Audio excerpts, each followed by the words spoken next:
Me diga você, com qual personagem é mais fácil você se identificar? Com alguém pegando uma carruagem na Inglaterra vitoriana ou com um repositor de gôndola de supermercado? Não sei você, mas a minha é muito mais fácil a segunda opção. O que eu quero dizer com isso? Ler clássico é fundamental, inclusive creio que a maioria dos que eu comento aqui são grandes clássicos. Porém, igualmente importante são os livros contemporâneos. A gente consegue se colocar com mais facilidade no local desses personagens. É o caso desse livro contemporâneo de José Faleiro, gaúcho, de Porto Alegre, um livro contemporâneo chamado Os Supridores. Na capa já dá uma pista, nós vemos aqui um mercado, fundo de um mercado, com os muito conhecidos carrinhos de compra. Como se dá essa história? Por que vale a pena lê-la? Antes disso, é importante dizer que esse livro é recente, ele foi publicado pela primeira vez em 2020, nós estamos em 2026, e me chamou a atenção o fato de, muito embora ser um livro recente, já ter 13 edições, ou seja, ele foi bem aceito. Em 2021 ele foi finalista, entre outros prêmios, do prêmio Jabuti. Então fiquei curioso, ganhei ele de presente e estou aqui para ler ele com vocês, comentar. Coloquei aqui um cenário aqui que nos remete à gôndola de supermercado, porque é nesse ambiente que vai se dar a boa parte, pelo menos do primeiro pedaço, do primeiro arco do livro. O livro começa em Porto Alegre.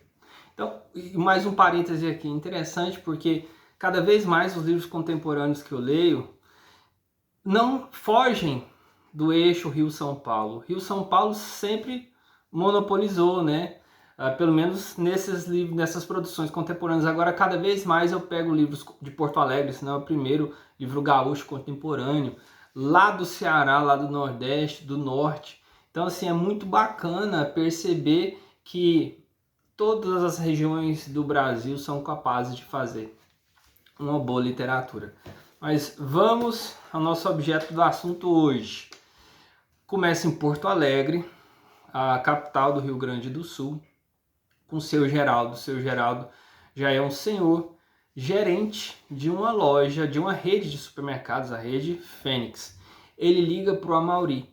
O Amauri é seu superior e quer falar com ele sobre um problema que está tendo no supermercado no qual ele é gerente, que é numa zona periférica de Porto Alegre. Marca-se essa reunião e a gente descobre que o problema do seu Geraldo é porque ele está percebendo que algumas coisas, biscoito, bolacha, bombom, estão sumindo, ou seja, ele chegou à conclusão de que ele tem funcionários que estão cometendo pequenos furtos.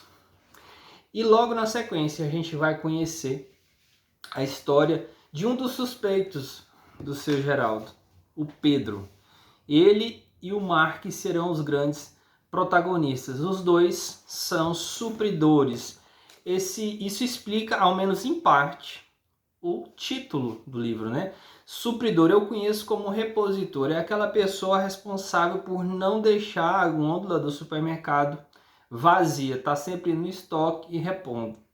Então a gente começa a conhecer o Pedro, que é um jovem periférico, trabalha na rede Fênix e ele, muito embora seja muito pobre, ele é muito inteligente e muito embora não tenha tido acesso a uma educação formal, ele gosta muito de ler. Ele acaba desenvolvendo um senso crítico bastante apurado.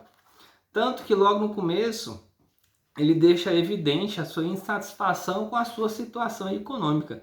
Ele vê que está num beco sem saída e não vê perspectiva de melhora. E por conta disso, começa a pensar em uma alternativa para aquilo.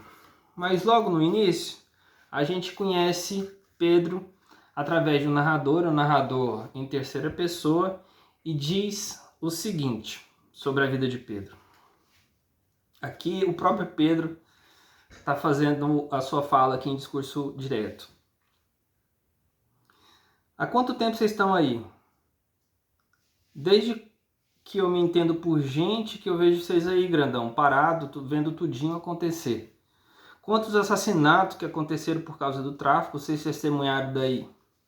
E depois de cada um deles, o que foi que aconteceu? Nada, nada, não é mesmo?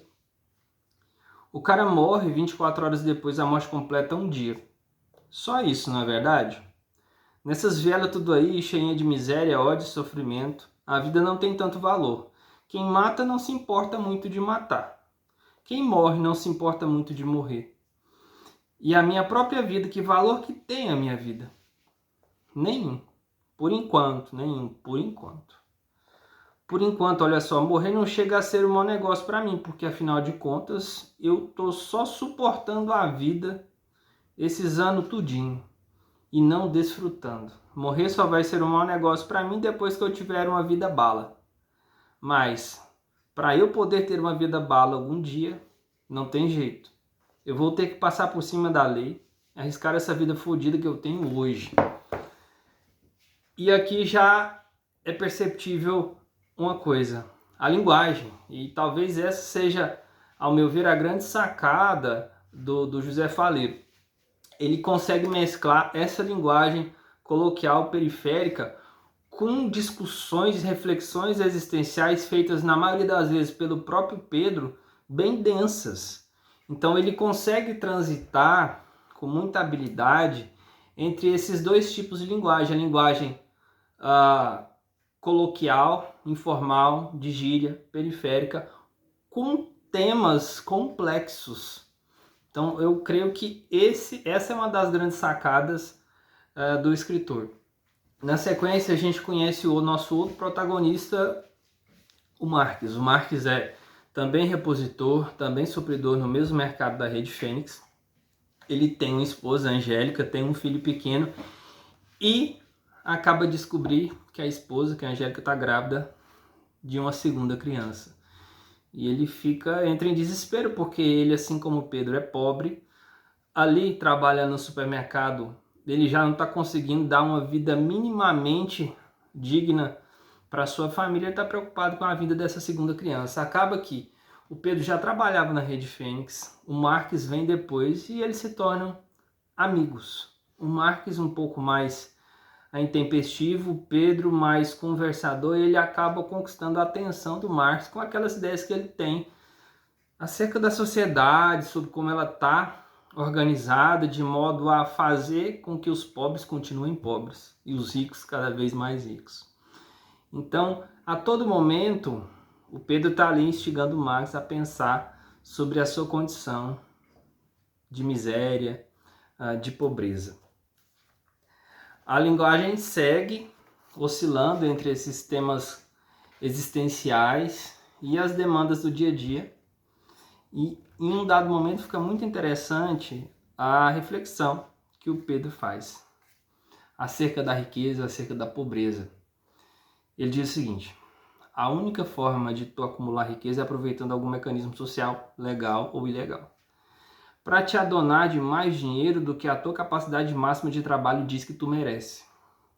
Só que, se por um lado isso te faz mais rico do que o normal, mais rico do que tu merece, por outro lado, isso também torna outras pessoas mais pobres do que o normal, mais pobres do que elas merecem, porque o dinheiro que te sobra é o dinheiro que falta para elas, sendo que elas fizeram por merecer o dinheiro, e tu não. Beleza, isso é uma merda, mas não te engana não, mano. Não pensa que nós, pobre, só como uma pá de coitado. Para um pobre virar um burguês filho da puta, não precisa muita coisa. Basta uma boa oportunidade. Os pobres estão na merda, trabalhando e trabalhando para fazer crescer a fortuna dos burguês. Mas tu sabe o que eles mais querem?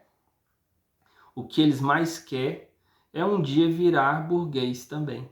O que eles mais querem é uma chance de enriquecer às custas do trabalho alheio. O que eles mais querem, Marx, é fazer com os outros tudo aquilo que sempre foi feito com eles. Então eu acho bacana porque ele vai trazer aqui, existem inúmeras outras passagens no qual ele, na linguagem periférica aqui, ele divide a sociedade assim como Karl Marx dividiu lá atrás. Só que aqui ele não romantiza. Ele critica, ele fala da exploração social, isso enquanto um repositor de mercado. Mas ele também não romantiza, né? Como ele disse aqui. Ele não coloca os pobres apenas como coitados. Ele fala também que o desejo do oprimido acaba ser um opressor no futuro. Então ele não coloca isso de uma forma idealizada. Ele não quer transformar o mundo. Ele é um cara muito inteligente e ele deixa isso bem claro. Olha, eu não quero mudar o mundo, eu quero dinheiro. Eu quero ficar rico. Eu quero sair dessa situação na qual me colocaram. E daí ele começa a pensar numa alternativa, só que a alternativa dele é fora da lei. Ele mora em uma periferia, no outro bairro periférico vizinho mora o Marques, e ele percebe que o que está em alta é vender droga, cocaína e outra droga. Só que maconha não, todo mundo quer, segundo ele, mas não tem para vender. Então ele vê aí uma possibilidade de mercado e ele começa a articular uma maneira de comprar essa mercadoria, essa droga, e começar a vender. O Marx topa essa empreitada e vai vender com ele, trazendo consigo a Angélica para vender para ele enquanto ele trabalha no mercado. Enquanto o Pedro vai trazer o Roberto, que é o marido de sua prima, que também mora na periferia e está precisando muito de dinheiro. E eles vão começar a articular, se torna uma quadrilha, que é composta também por Luan, um adolescente que era conhecido como Choquito, que trabalhava no mercado Fênix, mas que é mandado embora. E eles formam uma quadrilha de supridores, mas não mais supridores de mercadorias nas gôndolas, mas supridores de maconha para quem demanda. Entra num momento aí que eles vão articular e vão conseguir fazer algum dinheiro.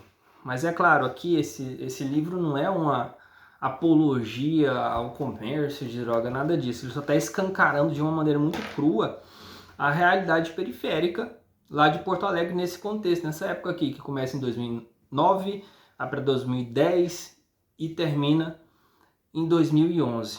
Então, ao longo de toda a história, a gente vai acompanhar como eles vão crescer nesse ramo, só que vão pagar um preço por isso mais ao final. Não é preciso dizer que a crítica social é um elemento muito constante aqui nas palavras do narrador. Em um dado momento, por exemplo, ele explica, geralmente é o Pedro que faz as reflexões, ele explica para o Marx a maneira como a sociedade está organizada quando ele vê o que ele chama de um playboy chegar em um carro top, com a namorada muito bonita, e tem a mesma idade que ele, enquanto ele está guardando o carrinho de mercado que os clientes abandonaram no estacionamento. Ele diz o seguinte para o Marx: de que jeito tu acha que ele conseguiu uma vida tão boa com tão pouca idade? Será que ele começou onde a gente começou? Será que ele teve que puxar saco do patrão? Será que ele teve que trabalhar e estudar ao mesmo tempo? Eu acho que não. Eu acho que ele ganhou tudo de mão beijada. Eu acho que ele já nasceu com a faca e o queijo na mão. Se pá, até ganhou aquele carro de presente de aniversário do pai. Ou daquele tio que mora na Finlândia. Tenta entender o que eu tô te falando, sangue bom. Esse mundo é um conto de fadas sem tirar nem pôr. Mas tem gente que nasce no castelo e passa a vida toda lá. Entre os baús de tesouro, tendo tudo do bom e do melhor, achando tudo uma maravilha. A única preocupação dessa gente são os monstros abomináveis que vivem longe do castelo. Monstro como eu e tu. E bom, do ponto de vista deles é o seguinte: a gente só nasceu nas condições que a gente nasceu porque os nossos pais foram preguiçosos. E a gente só continua nas mesmas condições porque a gente também é preguiçoso. E a gente não pode querer o que eles têm, porque isso seria inveja. E a gente só pode aparecer lá no castelo se for para limpar o chão ou podar o arbusto. E depois disso, a gente que volte para o buraco de onde a gente veio. Só que eu estou cagando e andando para o ponto de vista deles, Marx. Isso é ao longo de toda a história. Haverá conflitos aqui, inclusive de tiro, expondo essa realidade periférica do conflito, do tráfico. E aqui é o ponto que eu tenho uma crítica em relação à escrita, porque há um confronto. E a maneira como os protagonistas vão se comportar nesse confronto, considerando que eles nunca tinham participado de um tiroteio, me pareceu pouco verossímil. Esse é o ponto que eu teria de crítica ao livro, né? Porque a ideia aqui não é endeusar nada, né? É recomendar, mas também pontuar aquilo que eu achei que não ficou tão bacana assim. E para no final fechar com a metáfora da sopa mais salgada, menos salgada, que é uma metáfora da vida bastante bonita. E que vem de onde se menos espera, que é de um irmão do Márcio, que é o traficante de um bairro ali, vizinho. Por todos esses motivos e muitos outros que eu não falei, vale muito a leitura. Leia Os Supridores, do gaúcho José Faleiro.